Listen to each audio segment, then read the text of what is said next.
गुल बजा के मैं आज तक खड़ा हूँ। कुंडू साहब, एक सवाल हो रहा है कि जैसा कि कहते हैं कि ओवैसुद्दीन ओवैसी है, अमित शाह के साथ मिलकर काम करते हैं लेकिन गुप्त तरीके से करते हैं जी। आपके राजनीतिक पंडित यही अनुमान लगा रहे हैं कि आपका भी कोई अंदरूनी कोई ऐसा कुछ है साठगांठ या इस प्रकार की कि भाई एक वर्ग विशेष का वोट बैंक जो कि बीजेपी के साथ नहीं है और ना मिलने वाला, चाहे वो किसान वर्ग हो चाहे और हो, तो उसको एक अलग करने के लिए, कांग्रेस से अलग करने के लिए या दूसरी पार्टियों से अलग करने के लिए आपको मैदान में उतारा गया है? क्या ऐसी कुछ बात है सर? बलराज कुंडू किसी का मोहरा बन के आज तक काम नहीं किया। बलराज कुंडू अपने विवेक से और ईमानदारी से और सच्चाई से उस जज्बे को लेकर जो आज लड़ाई लड़ रहा हूँ। कभी मुझे सुनने को मिलता है, कल एक पत्रकार साथी का मेरे को वो था कि आपको जो ना लोग कहते हैं कि हुड्डा की बी टीम के रूप में आप वहाँ काम कर रहे हो और बाद में हुड्डा के साथ मिलकर सरकार बनाएंगे। कभी मुझे लोग कहते हैं कि भाजपा की बी टीम के रूप में काम कर रहा है। तो ये तो लोग जानेंगे। इस प्रकार के लांछन अलग अलग जगह लगते हैं, लेकिन इन बातों से ना मैं रुकने वाला हूँ ना घबराने वाला हूँ। मैं ईमानदारी और सच्चाई की लड़ाई, इस प्रदेश को जगाने की लड़ाई लड़ रहा हूँ। मेरी लड़ाई मुख्यमंत्री बनने की नहीं है। मेरी लड़ाई है इस प्रदेश के युवा को खुशहाल कैसे किया जाए, उसको रोजगार कैसे दिया जाए। आज वो नशे की तरफ और अपराध की तरफ जा रहा है, उसकी चिंता लेकर मैं निकला हूँ इस प्रदेश। मैं चुनाव लड़ूंगा जितने अच्छे और ईमानदार जनसेवा की सोच के लोग मुझे मिलेंगे। अगर वो 10 लोग मिलेंगे तो 10 को टिकट पे लड़ाऊंगा। अगर 20 मिलेंगे तो 20 को लड़ाएंगे, 50 मिलेंगे तो 50 को लड़ाएंगे और 90 मिले तो 90 को लड़ाएंगे। बाकी पार्टियों ऐसे टिकट का बंदरबाट नहीं करनी। कोई भी आ जाओ टिकट ले जाओ।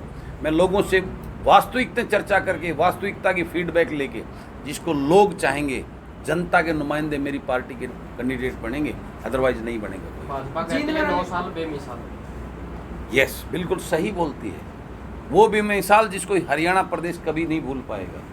वो बेमिसाल जिसमें हरियाणा के युवाओं को जिस लाइन में खड़ा कर दिया है। आज हरियाणा प्रदेश का बीटेक एमटेक हाईली क्वालिफाइड बच्चे को उन्होंने डी ग्रुप की चपरासी की नौकरी की लाइन में लगा दिया है। और आज वो हाईली क्वालिफाइड बच्चा एक डी ग्रुप की नौकरी करके एक 10वीं 12वीं पास कर रख के कप धोने पर मजबूर है, जो हर रोज उसकी हत्या होती है। ये बेमिसाल दिन है। आज प्रदेश का वो बुजुर्ग जिसकी सम्मान पेंशन दी जाती थी, उसकी पेंशनें काट कर उसको आज बेसहारा करने का बेमिसाल काम किया इस भाजपा सरकार ने। इस भाजपा सरकार ने भ्रष्टाचार और को चरम सीमा पर पहुंचाकर इस प्रदेश के लोगों को बदहाल करने का काम किया। ये बेमिसाल दिन दिए, इसको कभी नहीं भूलेगा हरियाणा प्रदेश। कांग्रेस भी काफी सारे डिप्टी सीएम बनाना चाहती है सर, किस प्रकार देखते हैं? मैंने कहा वो तो उनकी तो लड़ाई इस बात की है, हर रोज जो है ना रोज स्टेटमेंट बदल जाते हैं। अब की बार डिप्टी सीएम और सीएम कौन बनेगा ये नेता डिसाइड नहीं, इस प्रदेश की जनता डिसाइड करेगी। और वो अपने बेटों को, जो उनके दर्द को समझने वाला हो, उसको किसी नेता और पार्टी के गुलामों को डिप्टी सीएम नहीं बनाया जाएगा। अब की बार जो बनेंगे वो प्रदेश की जनता डिसाइड करेगी। उनके अपने बेटे उनकी दर्द और तकलीफ के समझने वाले ही आगे आएंगे। आपकी हैं जी, जींद इस प्रदेश का हार्ट है, सेंटर ऑफ द हरियाणा है। और वहाँ से जो वेव्स जाती है वो पूरे हरियाणा प्रदेश के जाती है। और जींद के लोगों को ये राजनीतिक दल जो पिछले से इनको बहला फुसला कर रखे, उन लोगों को जागरूक करना सबसे ज़रूरी है। क्योंकि उनका फ़ायदा उठाकर इस जजपा की पार्टी ने भी वहीं से उन लोगों को बरकरार, तो सबसे पहले उन्हीं लोगों को सावधान सजग करना। वो भोले भाले ईमानदार छवि के लोग हैं, अच्छी आत्मा के लोग हैं। उनको भी बड़े बड़े सपने दिखाते थे, उस सपने बेचने वालों की सच्चाई बताकर उस जींद से ही उस क्रांति का हमने आगाज किया है। क्या विधानसभा की तरह लोकसभा की सभी 10 सीटें आप लड़ेंगे प्रमुखता से? देखिए, लोकसभा का मैंने अभी निर्णय लेना है। मैं ऐसा कोई काम नहीं करूँगा जिसकी वजह से भाजपा को कोई बेनिफिट हो। जिसको आप ये कहते हैं कि मेरे उस कैंडिडेट उतारने से मेरा पहला उद्देश्य है भाजपा और जजपा को इस प्रदेश से नामो निशान मिटाने का।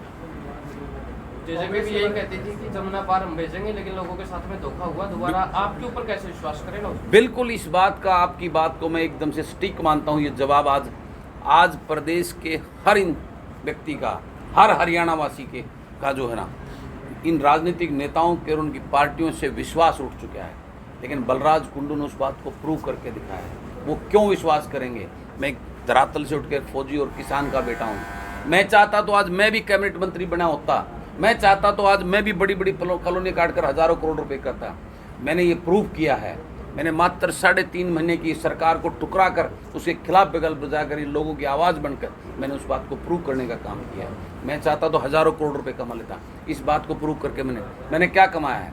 मेरे ऊपर रेड पड़ी, कितना नुकसान हुआ सब जानते, पूरे हरियाणा के लोग जानते हैं। 9 मुकदमे झूठे मेरे ऊपर दायर करे, लेकिन मैं डरा नहीं और झुका नहीं, क्योंकि मेरे साथ ताकत है मेरी सच्चाई की, मेरे लोगों के विश्वास की। उस विश्वास और आज हरियाणा प्रदेश में मात्र 4 साल नहीं हुए हैं मुझे। मैं तो नॉन पॉलिटिकल फैमिली से हूँ। मेरे खानदान में किसी ने पंचायत मेंबर का चुनाव लड़ा भी नहीं, सोची भी नहीं, लड़ना तो बहुत दूर की बात है। आज 4 साल, 24 अक्टूबर को 4 साल होंगे। इस 4 साल के अंदर आप जाके कहीं पूछिए, आज बलराज कुंडू एक विधायक को कौन पूछता है? 90 विधायक चक्कर काटते हैं। आज बलराज कुंडू आया तो इतनी मीडिया क्यों आई है? कुछ तो कमाया है मैंने अपने आप को प्रूव करने का काम किया। इतने ये युवा साथी मेरे स्वागत में यहाँ आए हैं, मैं तो इनको जानता नहीं। सारे मेरी 80% फर्स्ट टाइम, 90 पहली बार मिल रहे हैं। क्यों आए? क्योंकि मैंने कुछ करके दिखाया, हर एक जज्बा लोगों के सामने रखा है। ये आपकी बात एकदम से सही है कि आज इन नेताओं की कार्यशैली, इनके झूठे सपने दिखाने की वजह से लोगों का विश्वास उठ चुका है, लेकिन उस विश्वास को बहाल करना ही मेरा उद्देश्य है। मैं मुख्यमंत्री के बनने के लिए नहीं, लोगों को जगाने के लिए इस राजनीति में आया हूँ। मैंने पार्टी लोगों की पार्टी है, उनके बेटों की पार्टी है, मेरी पार्टी नहीं है। मैं तो उसमें कुछ भी नहीं हूँ। मैं ये पार्टी और इसको लेके चला हूँ। इन मठाधीश ये रजवाड़े बन गए, राजघराने। पहले उनका परदादा था, फिर उनका दादा, उनका बाप, अब वो आगे उनकी औलादें। इस प्रथा को ख़त्म करने के लिए, इस लूट और झूठ की राजनीति को ख़त्म करने के लिए मैं आपसे पूछना चाहता हूँ, ये जो राजघराने 4-5 हो गए, इनके बाप दादा ने कौन से बिजनेस किए हैं जो आज इनके लाखों करोड़ों की संपत्तियों में, इनकी लाखों हजार करोड़ के महलों में रहते हैं, कई करोड़ की गाड़ियों में चलते हैं? कौन से बिजनेस कारखाने चलते हैं इनके? ये बताने के लिए, इन लोगों को जगाने के लिए मैं राजनीति में आया। तो ये जो है रिश्वतखोरी मामले में पड़ गए हैं, जो कौशल विकास निगम में नौकरी लगवाने हैं, क्या करना चाहते हैं? देखिए, ये तंत्र पूरी तरह इस राजनीति की गिरफ्त में आ चुका है। शासन और प्रशासन मिलके ही इस लूट को कर रहे हैं, और इस लूट की दुकान को बंद करने के लिए पढ़े लिखे, बुद्धिमान, ऊर्जावान समाज के प्रबुद्धजन लोग जब तक इस राजनीति में नहीं आएंगे तब तक ये व्यवस्था नहीं बदलेगी। उसी लड़ाई को लड़ने के लिए मैं आज पूरे प्रदेश में घूम रहा हूँ। पूरे में बोला गया था कि कोई मतलब रिश्वतखोरी नहीं होगी हरियाणा में, क्योंकि IAS जैसे बड़े अधिकारी बढ़े जा रहे हैं। मैंने कहा है ना, प्रशासन और शासन मिलके ही ये दुकान चलाता है। इनमें से कोई भी एक अगर ईमानदारी से अपनी ड्यूटीज़ करेगा तो ये चीज़ें नहीं चल सकती। एक सवाल ये भी है, बिना खर्चे बिना पर्ची की एडवर्टीजमेंट बोल, उसके बारे में? इस बात को तो पूरा प्रदेश देख रहा है। वो बिना पर्ची वाली जो ब्रीफ केसेस जो है ना HPSC के अंदर मिलना, वो सारी चीज़ें दर्शाता है। आज जो है ना हरियाणा प्रदेश को इस लायक खड़ा कर दिया कि UPSC के अंदर जो है बाहर के लोगों को चेयरमैन बनाकर, आज जो है ना पोस्टें कितनी थी, मात्र 60-61 उनको क्वालिफाई किया जाता है। यानी नकारा बन दिया, बाहर के लोगों को नौकरियां देने का काम कर रहे हैं। ये सारी चीज़ें खर्ची पर्ची सब पता चलता है। हाहाकार मचा हुआ इस प्रदेश में। साहब, आप प्रदेश सरकार के खिलाफ आप जोर विरोध कर रहे हैं, लेकिन मोदी सरकार के बारे में आपने कुछ नहीं कहा। क्या मोदी सरकार ठीक काम कर रही है क्या आपकी नज़र में? क्या कहेंगे? मैं भाजपा की बात कर रहा हूँ। प्रदेश मैं इस लेवल पे नहीं हुआ हूँ लेकिन मैं भाजपा की बात कर रहा हूँ। भाजपा की नीतियों की वजह से आज देश और प्रदेश बद से बदतर हालात में हो गए हैं। अग्निवीर उसी भाजपा की देन है। आज अग्निवीर में हमारे युवाओं को एक बड़ी उम्मीद आस होती थी। आज उस अग्निवीर को 4 साल का एक ट्रेनिंग पीरियड बनाकर अदानी अंबानी के लिए फौजें तैयार कर रही है भाजपा की सरकार। ये सब जानने लगे, पहचान रहे हैं उस बात। इन सबको जो है ना सबक सिखाने का निर्णय प्रदेश और देश की जनता ले चुकी है, और आने वाले चुनाव में आप सबको वो सब नजर आएगा। तो साहब, एक सवाल था, भाई जो कांग्रेस है जी, उन्होंने खास मुद्दे पे कहा भाई पेंशन है वो बढ़ाएंगे और जो सिलेंडर की रेट है वो कम करेंगे। आपका क्या मैन मुद्दा रहेगा, मैन नीतियाँ क्या रहेगी? मैं लोगों को एक बात कहता हूँ, और इस बात के लिए सुनिए, ये बहुत इम्पोर्टेंट आपने सवाल किया है। ये मुद्दा आपकी जब तक हमारे देश में ये सिस्टम नहीं बदलेगा, उस कांग्रेस ने 10 साल राज किया इस भाजपा से पहले। मैं पूछना चाहता हूँ उस कांग्रेस से, और मैं अपने हरियाणा वासियों में कहना चाहता हूँ, वो इनसे एक सवाल करें जो बड़े बड़े सपने दिखाते हैं, हमारे को चीफ मिनिस्टर बना, हम ये देंगे। उनसे ये पूछिए कि उस 10 साल के राज में कोई एक ऐसी चीज़ की गिनती कराएं जिसको सदियों तक याद किया जाएगा। है उनके पास कोई जवाब? हर बार ये कहते मुझे मुख्यमंत्री बनाओ, मैं ये दूंगा। आप पहले मुख्यमंत्री 10 साल रहे हैं, आपने क्या दिया? जब तक हरियाणा के लोग ये सवाल पूछना शुरू नहीं करेंगे, ये तो कोई भी आप भी कह सकते हैं मुझे मुख्यमंत्री बनाओ मैं ही दूंगा, ये कोई बात नहीं। इस प्रकार के झूठे सपने दिखाने इनको तभी बंद हो सकते हैं जब प्रदेश के लोग और प्रदेश का युवाओं से मेरी खासकर अपील है कि वो प्रदेश का युवा ये सवाल इन नेताओं और इनके बेटों से करना शुरू करे कि आप बताइए, पहले आपने राज किया है, उस राज के दौरान आपने ऐसा क्या स्पेशल जिसको सदियों तक याद किया जाएगा? पार्टी का मैनिफेस्टो जारी हो गया है। पार्टी का मैनिफेस्टो हम 19 नवंबर को जारी करेंगे सबके बीच में। अपना रोड मैप किस उद्देश्य को लेकर हमने पार्टी बनाई, क्यों पार्टी बनाई है, उसका मैनिफेस्टो क्या होगा, उसके आगे प्लानिंग और रोड मैप क्या होगा, 19 नवंबर को जींद में आप सबके सामने रखेंगे। सर, वोट आपको वोट देने के लिए फिर क्या सोच के दिया था आपको वोटर को? भाई ये चीज़ है, मतलब आपकी खास नीति क्या रहेगी, किस चीज़ पर आप? मैं मांग ही नहीं रहा वोट।